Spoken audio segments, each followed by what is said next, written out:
கைவிட்டுருச்சு. நான் படிச்ச படிப்பு என்னை கைவிட்டுருச்சு. நான் பார்த்திருந்த வேலை என்னை கைவிட்டுருச்சு சொல்லி அநேக காரியங்கள் கைவிடப்பட்டதுனால நீங்க ரொம்ப பயத்தோடு கூட இருக்கீங்களா? கர்த்தர் இன்னைக்கு உங்க கூட பேசுகிறார். என்ன வார்த்தை தெரியுமா?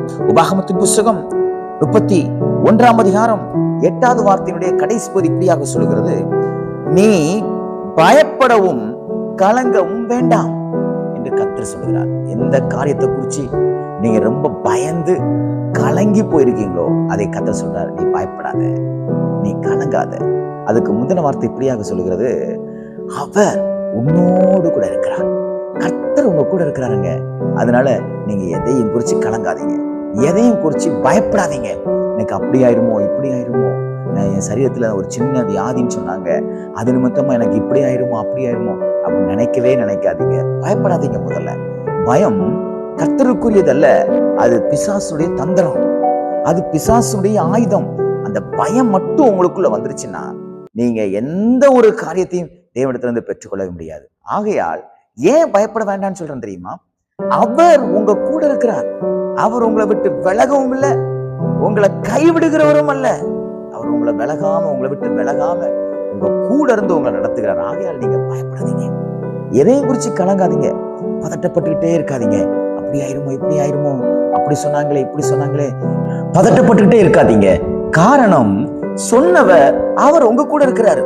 இன்னைக்கு நிறைய பேர் உங்ககிட்ட நிறைய வார்த்தைகளை சொல்லியிருக்கலாம், அவங்க உங்களை விட்டு போயிருக்கலாம். ஆனா கர்த்தர் அப்படிப்பட்டவர் அல்ல. அவர் சொல்றாரு, நான் உன்னை விட்டு விலகவும் இல்லை, உன்னை கைவிடவும் இல்லை. அதனாலதான் நான் சொல்றேன், நீ பயப்படாத கலங்காத அப்படின்னு.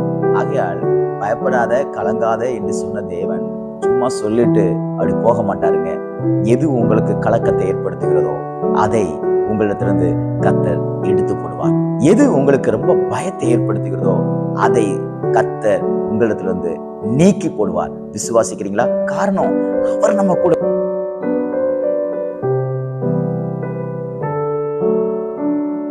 இருக்கிறதுனால நம்ம எந்த விதமான துக்கங்களும், எந்த விதமான கவலைகளும், எந்த விதமான நிம்மதியற்ற செயல்களும் நம்மை சேதப்படுத்தாது. விசுவாசிக்கிறீங்களா? அதனால நீங்க கலங்காதீங்க. எப்ப பார்த்தாலும் அழுதுகிட்டே இருக்காதீங்க, எப்ப பார்த்தாலும் அப்படியே பிதட்டிக்கிட்டே இருக்காதீங்க, இப்படியே பேசிக்கிட்டே இருக்காதீங்க, தானா பேசிட்டு இருக்காதீங்க.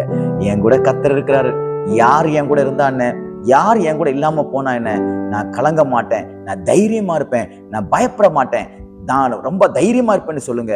கர்த்தர் உங்க கூட இருந்து உங்களுக்கு அற்புதங்களை இந்த நாளிலே செய்வார். ஆகையால் இந்த நாள் உங்களுக்கு கண்ணீரை துடைக்கிற நாளாக, உங்களுடைய பயங்களை நீக்குகிற நாளாக, உங்களுடைய துக்கங்களுக்கெல்லாம் இன்றைக்கு ஒரு சந்தோஷத்தின் நாளாக தேவன் மாற்றி கொடுப்பாராக. God bless you.